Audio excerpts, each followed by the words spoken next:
میرے بھائی شب قدر کو حاصل کرنے کے لیے رمضان کے آخری عشرے میں آپ وہ کچھ کریں جو رسول اکرم صلی اللہ علیہ وسلم کیا کرتے تھے. جناب عائشہ رضی اللہ عنہ فرماتی ہیں کہ نبی صلی اللہ علیہ وسلم رمضان کے آخری عشرے میں کیا کرتے؟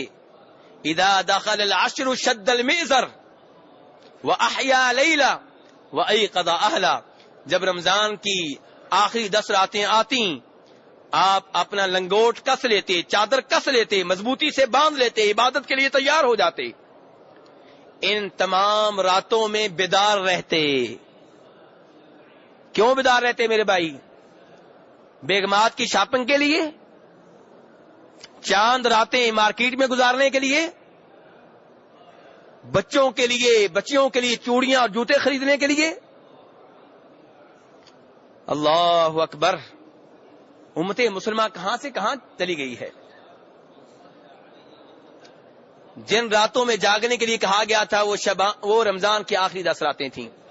ہم شعبان کی 15ویں راتوں کو ہم نے مخصوص کر لیا جاگنے کے لیے، اور یہ بدعت ہے. اور ہمیں کہا گیا تھا جاگنا کس کام کے لیے ہے؟ عبادت کے لیے، نفل ادا کرنے کے لیے، تلاوت کے لیے، دعائیں کرنے کے لیے، ذکر و اذکار کرنے کے لیے. لیکن ہم نے یہ راتیں مخصوص کر دیں کپڑے سینے کے لیے، کپڑے خریدنے کے لیے، جوتے خریدنے کے لیے، چوڑیاں خریدنے کے لیے، مہندیاں لگانے کے لیے. اللہ اکبر.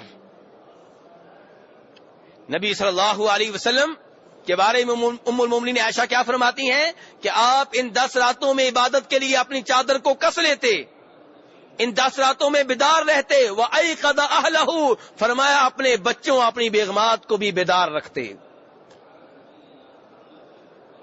میرے بھائی یہ 10 راتیں کس کام کے لیے ہیں؟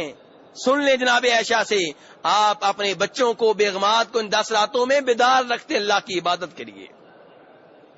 اور دوسری روایت میں فرماتی ہیں جناب عائشہ رضی اللہ عنہا کان النبی صلی اللہ علیہ وسلم یجتہد فی العشر الاواخر ما لا یجتہد فی غیرہ، کہ جتنی محنت آپ عبادت میں ان 10 راتوں میں کرتے دوسرے سال کی دوسری راتوں میں آپ اتنی محنت نہیں کیا کرتے تھے.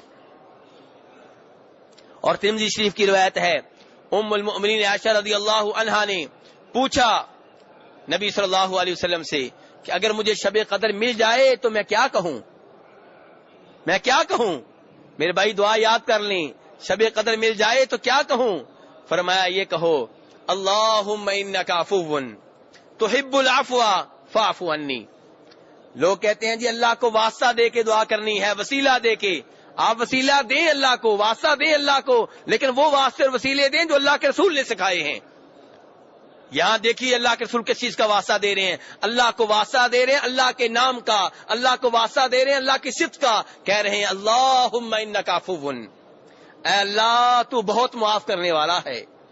عفو اللہ کا نام ہے، اللہ کو واسطہ دیا جا رہا ہے اللہ کے نام کا.